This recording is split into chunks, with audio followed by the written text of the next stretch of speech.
Welcome, Internet, to the Vendetta Sports Media Fantasy Show, Episode 2. Off to a rocky start so far. Well, I'm sorry. This is Episode 41. Last week I didn't know what episode it was, but Sophie, she's been keeping track, so she made me the thumbnail. Shows it's Episode 40, so this is Episode 41. Joining me again, Anthony Fontanello. What's going on, Anthony? How you doing today? Doing pretty good. Doing good. We're gonna get into some good plays for this week, and hopefully, make that final push for the playoffs. Yep. Fantasy season should be wrapping up, coming to a close right about now. Playoffs should be starting. I know my league, Trey, said our playoffs are starting week 13 or week 14. No, week 13. So hopefully we can help you win your league. Final, close, get you into the playoffs and help you close it out with the trophy or money, whatever you're playing for. Nice and easy show. We're going to just do must starts for this week. And then we're going to do the 40-40 club, which is, again, as we talked about last week, guys that you should not start just based on matchup, trends in the season, whatever it is. We're going to start with must-start quarterbacks, so I'll go ahead and I'll give mine first because I actually had two. There's two guys that I really couldn't decide between the two of them, so I just said, it's my show, fuck it. I'll go with two. So first things first, and this is going to seem like a little bit of a homer pick here, but I'm going to go with Carson Wentz as one of my must starts. Reason being is Carson Wentz's play has been up and down a lot this year. Last time the Eagles played 2 weeks ago against the Cowboys, Carson Wentz was absolutely abysmal. Had 2 picks, 2 fumbles. Fortunately, in my league, we don't lose points for fumbles, but for the most part, as far as fantasy is concerned, Wentz has been pretty good. He's averaging just about 20 points per game. Again, that may vary based on your league. When he played the Giants in Week 7, who they play this week, he had 359 yards, 3 total touchdowns, one of which was a rushing touchdown, which, is usually more than a passing touchdown in most leagues. And New York is just garbage. They're giving up a ton of yards to opposing quarterbacks. So I would say if you have Carson Wentz, ride with him this week. You should get a good performance out of him just because of, the Giants being a bad team. Yeah, I like that. Look, as far as the Giants defense being I don't know, because they're weird because they're kind of good for they're good themselves, just a defense. I carry them and start them most of the time, and they typically get a lot of turnovers, surprisingly. Granted, they never win the games, but they let quarterbacks throw all over them. So I would say it's pretty good idea to start Carson Wentz over the Giants. Carson Wentz typically plays very well against the Giants, so I like that pick. All right, so who I'll wait and give you my second one. I'll let you get your must start in here for quarterback, Anthony. Let me get mine in here. So I like Drew Lock this week against the Raiders. So the Raiders don't have a great passing defense. I believe they're 26th.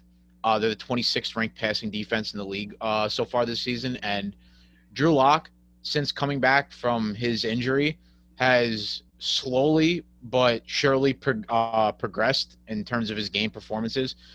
For instance, his past 3 games against Kansas City, he had 16 points. Against the Chargers, he had 23, and then against Atlanta, he had 33. So he's trending in the right direction. It looks like he's getting a lot better, and he's actually starting to pick up some rushing touchdowns, which everyone knows for quarterbacks is really good. And frankly, this Raiders defense is not that great against the pass. And also, I'll give you another reason later on why I like Drew Lock more this week. But I think Drew Lock's starting to come into his own a little bit here, and I would definitely take him to start this week against the Raiders. Okay. One thing I gotta look up real quick with Drew Lock, because I just want to double check something before I say it and then sound like a jackass. Uh,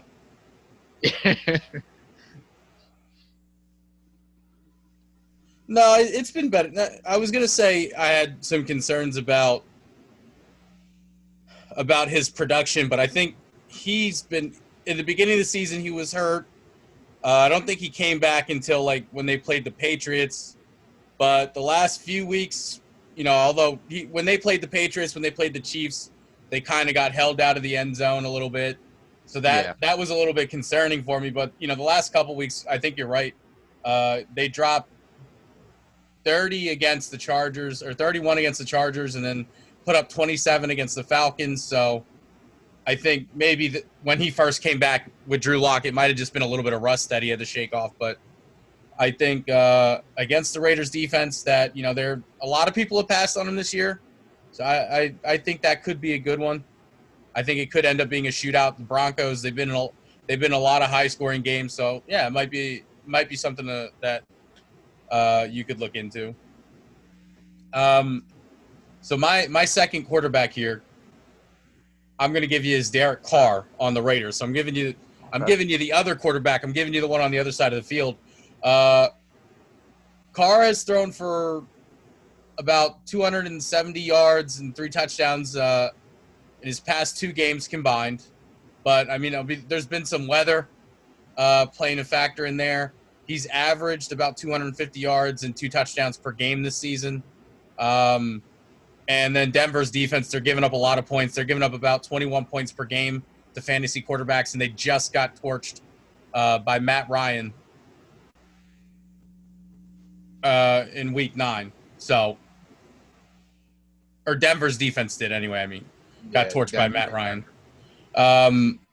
So I think Derek Carr, for all of his shortcomings, all the issues that he may have had in Los Angeles, I've been saying this for a while. He's not the problem in LA, at least for the Raiders, or Las Vegas, I mean. He's not the problem for the Raiders. There's been a lot of games where Derek Carr's played pretty well, but it's their defense that really does him in. I think Derek Carr is going to have a big game against this Broncos defense. Yeah, I like Derek Carr a lot. And also the Broncos, oddly enough, even without Von Miller, they still have a really good rush defense. They're allowing, I think, close to the second least amount of rushing yards in the league this year against opposing running backs. So if they end up bottling Josh Jacobs and, Derek Carr's only option is to throw the ball, Derek Carr will end up having at least 40 pass attempts, which is always good for a quarterback. And honestly, I like Derek Carr. I never understood the criticism about him. I mean, he just needed weapons around him, which he's been kind of void of up until right now with Darren Waller, Josh Jacobs, Henry Ruggs. So I like the way that the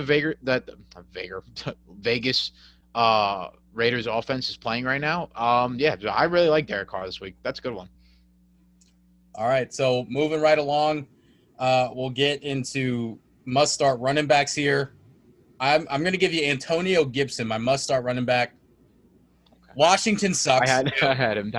Oh, you had him too? Okay. I got it. I had another one prepared for that. All right, good. Antonio Gibson, I mean, Washington sucks. Detroit sucks too, so that's good. As far as rushing is concerned, Detroit's allowing them the most fantasy points to running backs all season. They're giving up almost 30 points a game. They've allowed 15 total touchdowns and 1,000 rushing yards to running backs. So, I mean, it's definitely there for Antonio Gibson to have a big day. Not to mention Ron Rivera. He's a defensive-minded coach. He wants to run the ball. Their quarterback situation's a mess in Washington. Most likely Alex Smith is going to be starting, but, maybe it's going to be Dwayne Haskins. I don't know how that's going to work out, but it's an issue. So, I mean, the way I look at it is that just opens up the door for a running back. So I think Antonio Gibson's going to have a good day. Yeah, I've had Antonio Gibson all year in one of my leagues. Frankly, I've loved him this year. Like every week, he's gotten more and more touches, and um, I think right around like about 2 weeks ago, he basically like fully took over the starting running back role from J.D. McKissick. Like J.D. McKissick's kind of been phased out a little bit here, but I love Gibson. I think he will have a really good game against the Lions. The Lions are just horrendous all around. I'm sure you've seen, or if you haven't seen, they have this problem recently this year of only having 10 men on the field. For some reason, they can't get it together and get a full 11 out there, and they've given up a lot of big plays. Like I think last week, Dalvin Cook gashed them for like a 40-yard run because they had 10 guys on the field. So, I mean, the Lions are just a mess. I think Gibson's going to have a great game here. Alex Smith starting. I mean, listen, Alex Smith is still like they still don't want him standing back in the pocket and getting just ripped on. Like as like if you could tell, like he's just been given a lot of like quick throws and just trying to get the ball out of his hands quick. So I think if they they get a lead here against the Lions, which they probably will, because the Lions terrible. So is the Washington football team. But they'll just give it to Gibson, and even so, Gibson's a good pass-catching running back. So I love that. I had it as well. But so I'll go right into mine. My running back must start of the week. Okay, this one is one to keep an eye on. Duke Johnson of the Houston Texans. Now, I say Duke Johnson because if David Johnson should miss this game, which from what I'm hearing, it's more than likely he will end up missing this game. That's David Johnson. So I'd pick up Duke Johnson because last week, as soon as David Johnson went out with a concussion, Duke got, I think it was 16 carries for about 41 yards and a touchdown. And they're going up here against the Cleveland Browns, and everyone knows the Browns just yet again are not who we thought they were going to be, or at least they're not who they should be. The Browns rushing defense is really not that good. Their defense in general is just not good. So I would expect Duke Johnson here against his former team. Should David Johnson not be playing, he's going to have a good game. Oh, and also he most likely will be on your waiver wire. He's rostered in less than 20% of the league. So there's a 2 for you.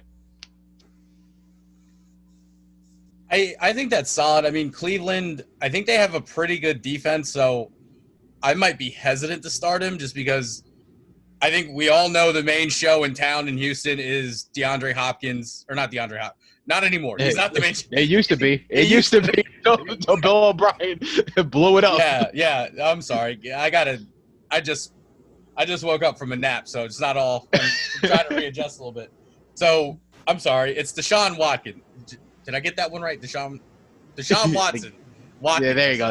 Deshaun Watson. So it's Deshaun Watson. So he's the main show in town. I think he's the one that has to get it done if they're going to have any chance to win. I don't see the run game being a big factor for them because, like I said, the front seven for Cleveland is really, really good. So they can really stuff the run.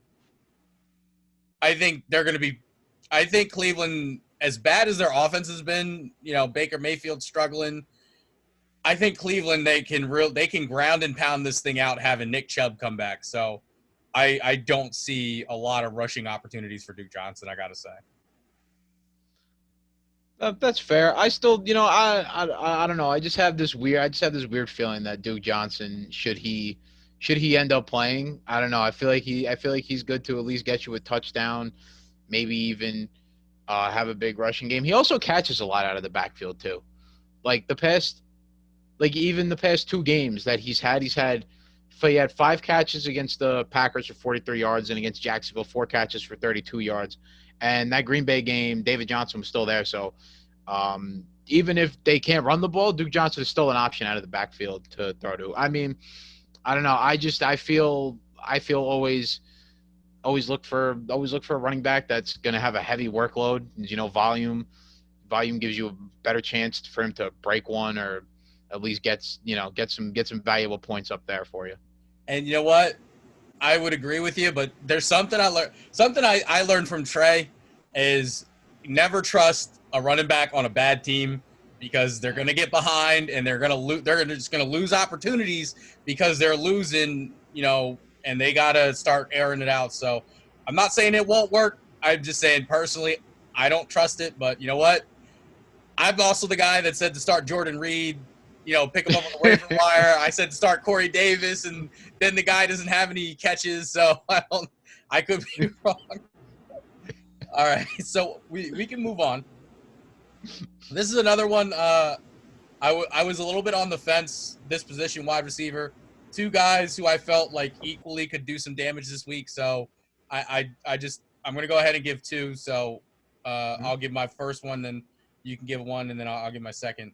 First one, I have Brandon Cooks. The reason why he's a must start is over the past 4 games, he's totaling 27 catches, 372 yards, and he's scored in 3 of those 4 games. As far as touchdowns are concerned, we just talked about it.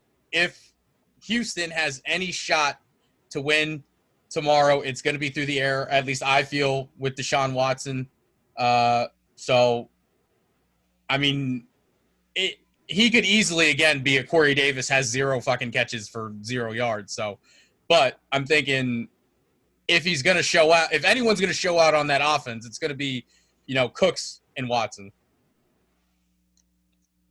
Yeah, I'd agree. I mean, Deshaun Watson's got to have someone else to throw to other than Will Fuller, right? I mean, Will Fuller can't be the only target on that team, so someone else has got to step up. And I mean, if it's going to be anybody, it'd probably be Brandon Cooks. So I like that. Just also side note, still feel bad for Deshaun Watson. He got rid of his number 1 receiver, and guys just trying to survive back there. Poor guy. So for my wide receiver, must start. I really like Jerry Jeudy this week against the Raiders, which is why I also was saying about Drew Lock. Jerry Jeudy. Then I don't even need to give my second wide receiver then because that was who he was. There you go. Jerry Jeudy has last game coming off 7 catches, 125 yards, and a touchdown. And you know what? I feel like his chemistry with Drew Lock is only getting better because, let's face it, Jerry Jeudy is the best wide receiver on that team. Even though he is a rookie, he's the most talented, has the most upside. So, I mean, outside of Courtland Sutton, but Courtland Sutton is on IR and isn't playing this year. So, with Jerry Jeudy, and against this Raiders pass defense, which frankly isn't that good because a lot of teams have been throwing on them, I think Jerry Jeudy's due for another big game this week. I just think that Jerry Jeudy's going to start hitting his stride. Like, this is around the time when rookies kind of start to, pick it up, where, they've kind of got all that, first couple, weeks jitter out of their system. And now when we start going into, the later weeks, I just think Jerry Jeudy's going to have a great game here against the Raiders. And it's why I also was saying about Drew Lock for your quarterback because, quarterback, receiver, I mean, you start both of them and they both start showing off. It's gonna be a great day for you fantasy wise. And honestly, I would definitely take the Jeudy and Lock combo here. Yeah, like I said, I don't disagree. I had Jerry Jeudy as the second guy, after Brandon Cooks. 14 targets the last 2 weeks. He caught 11 of those balls. I think Tim Patrick, in the beginning of the season was kind of like the go-to in Denver. Yeah. But I think since Drew Lock came back last couple weeks, it's kind of been trending Jerry Jeudy's way. So I think that's definitely one I agree with. So we can get it rolling again, keep it moving. We have fantasy must start for tight end. I know I just made fun of myself for giving you this a couple weeks ago, but I'm going back to the well here. I'm going to say Jordan Reed, San Francisco. We're going to double dip with Jordan Reed. Going to double down on it.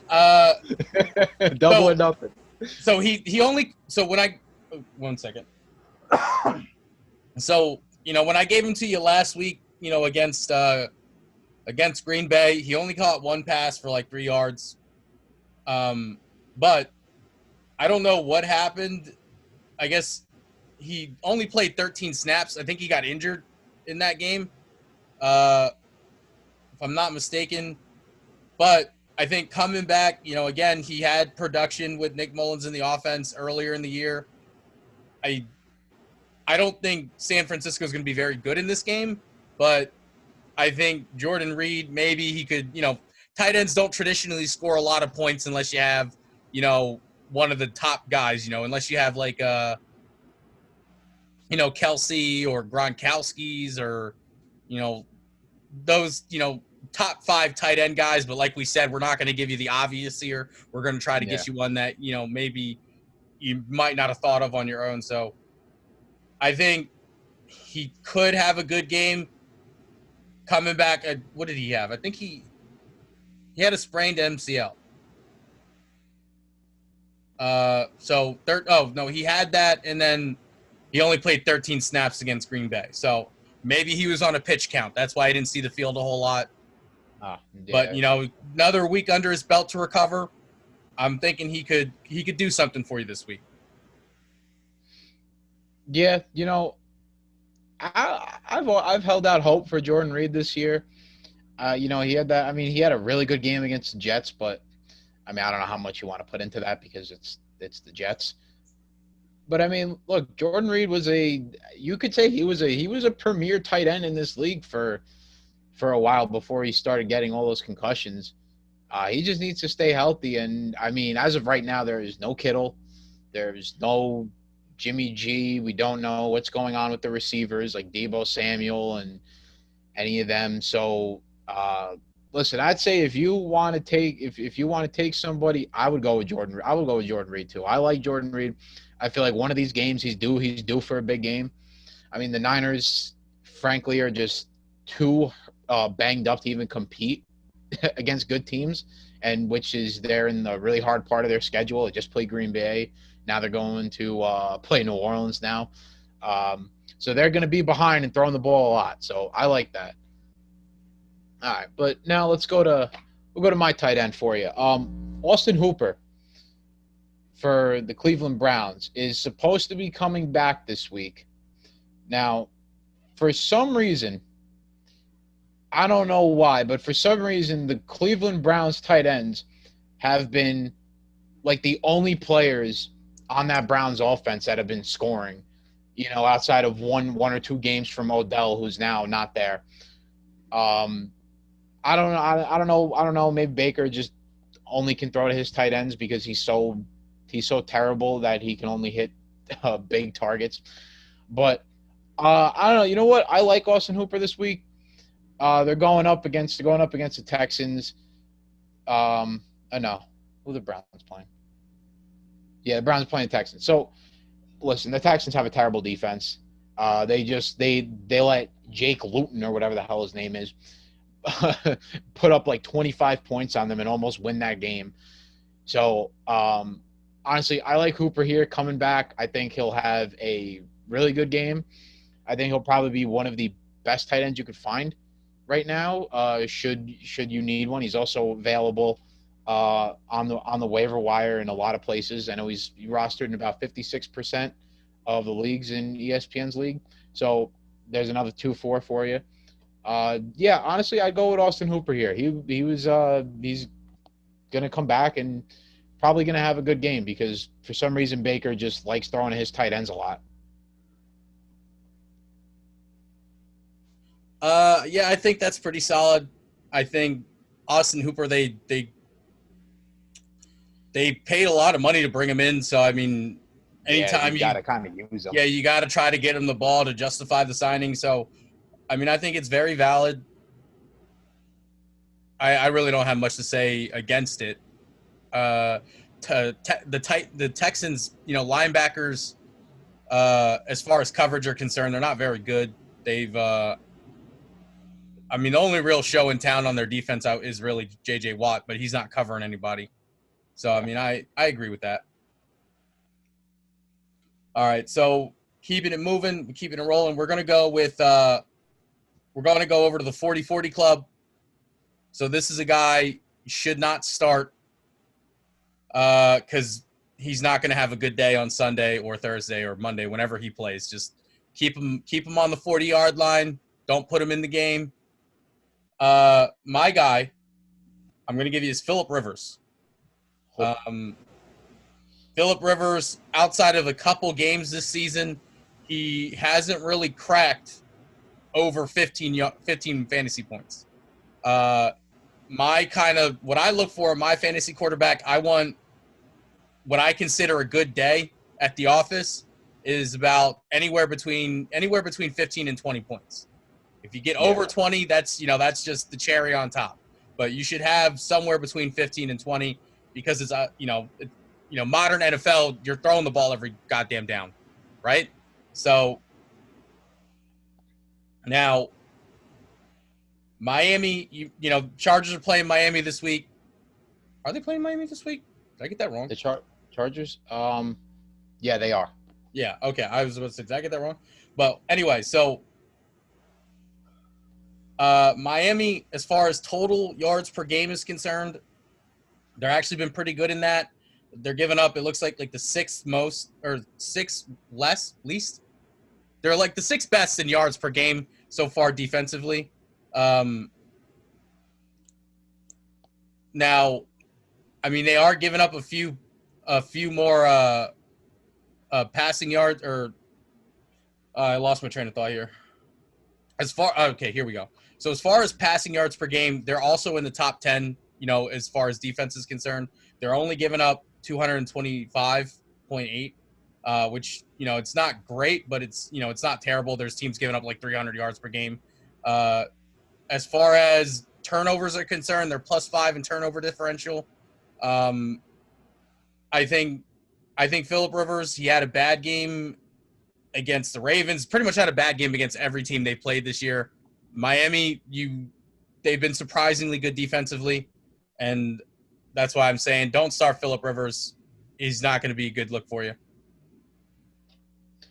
Yeah, this year I would say don't start Phillip Rivers any game. He's just been terrible. Frankly, he's just been so bad. Not even I don't even know. He just can't move the ball. I don't know. I feel like the Colts, they have weapons on offense. They got an offensive line to get it done. Phillip Rivers is just pretty bad. My honest opinion, I'll go a little off topic here, but my honest opinion, I don't understand why they don't start Jacoby Brissett at this point. He's got to give you something better than what Phillip Rivers is giving you. I mean, I just don't understand that. I actually talked about this on the episode of The Lead Word that dropped today. We're recording this on Wednesday, November 11th. So that episode, dropped today. We actually talked about the Chargers and, to kind of go off on this tangent, the reason why he's not going to get benched is because they have a winning record. They're 5-3 right now. Yeah, sure. They're more than likely going to be in the playoffs. They're not going to bench Phillip Rivers. He would have to drop the next 3 games before they made that switch. And they're, it's not good. I don't see that happening. I don't see them dropping 3 games in a row. So if they do move on, I prefer they move on to Jacob Eason because I have him in fantasy. But, who knows? Yeah, but Phillip Rivers, I'll definitely agree with you on that. 40-40 club member, 40-40 club member, Hall of Fame at this point. So I got a 40-40 club member for you. How about my man Kirk Cousins going up against the Chicago Bears, who Kirk Cousins has not only has he had a very up and down year this year, I mean, he's only thrown for over 300 yards in 1 game. He turns the ball over a ton, and, they're going up against Chicago. Everyone already knows Chicago's got great defense. They got good corners. They cover well. I would avoid starting Kirk Cousins as much as you possibly can this week. Now, lately, they've been leaning on Dalvin Cook very heavily, as they should, because Dalvin Cook has been on an absolute tear the past 2 weeks. So I don't even expect Kirk Cousins to be really throwing the ball too much against the Bears. I mean, they just have too good of a defense for Kirk Cousins to even really do well. Kirk Cousins isn't a good quarterback to begin with, and let alone he never really plays well against the Bears. So with all that factored in, I would 100% not start Kirk Cousins this week and just leave him on your bench. Don't even worry about it. Just leave him there. Forget about it. I'm in agreement with the Kirk Cousins, thing there. I think you hit the nail on the head. I think the Bears defense is really good and Kirk Cousins has been really, really bad. So I don't if I was Minnesota, I wouldn't even give him the ball. Just direct snap it right to Dalvin Cook every play. Like just go out of the wildcat every play. Take out the middleman. Like there's no point. Just like we know where the ball's going. We don't even have to waste time. So yeah, I mean I'm in agreement, and I mean I have Adam Thielen on my fantasy team. So as much as I would love to see Kirk Cousins be good this week, I don't think it's going to happen. I actually started Jalen Reagor this week over Adam Thielen because I'm just like I can't trust him to catch the ball reliably. Not because anything is wrong with Thielen, but because the quarterback situation's bad. Not to mention also it's a divisional game. Usually, divisional games they're not very high scoring. Because the teams they know each other really well. So usually they're even when one team is really bad and the other team's really good. Usually it's pretty close. Like how many times in the 2000s did Miami beat the Patriots, who then went on to win the Super Bowl, and Miami went 0 of 16. So I mean, of course, obviously you could get into a Tampa Bay situation where they get curb stomped by the Saints. So who knows? But I usually err on the side of caution when it comes to division games. So yeah, I agree. Do not start Kirk Cousins. 40-40 club member there. Yeah, definitely. Division games are always weird, especially when you have bad quarterback. Like they're always, they are always really close, and there's always that chance for an upset just because you do know the other team so well. But if you're looking for Kirk Cousins to find magic in a bottle and light up the Chicago Bears defense, honestly, think again because he will do no such thing. Yeah, like I said, I think this needs to be I think it was 2000 and 2007, 2006 where Ronnie Brown beat the Patriots all by himself. That needs to be the situation here in Minnesota. Exactly. Just Dalvin Cook, and more Dalvin Cook.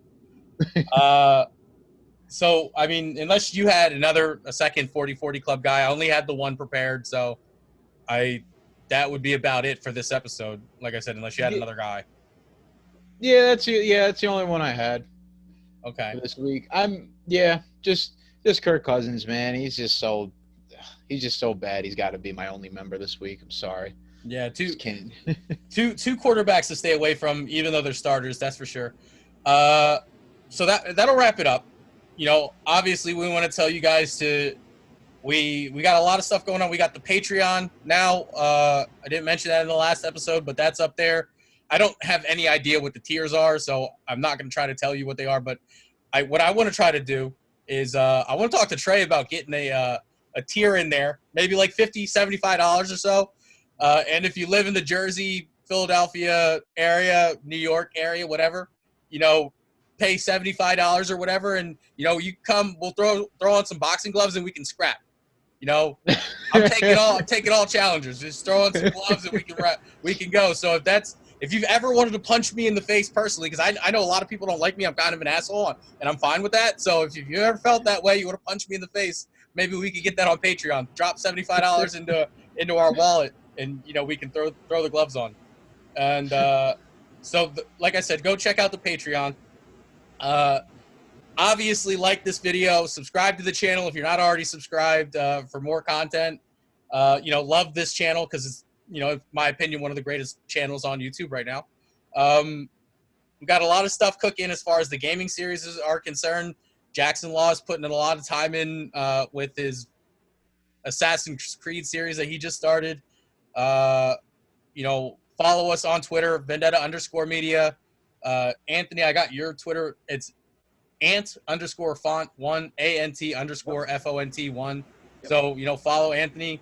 That way, whenever he gets an article out, or comes up with some crazy witty tweet or whatever, you'll be first to see that. You can check me out on Twitter at Lilfooted, LILFOOTED. Other than that, thanks for watching us, and we'll see you next week. Hopefully, we can help you get a fantasy dub this week, though.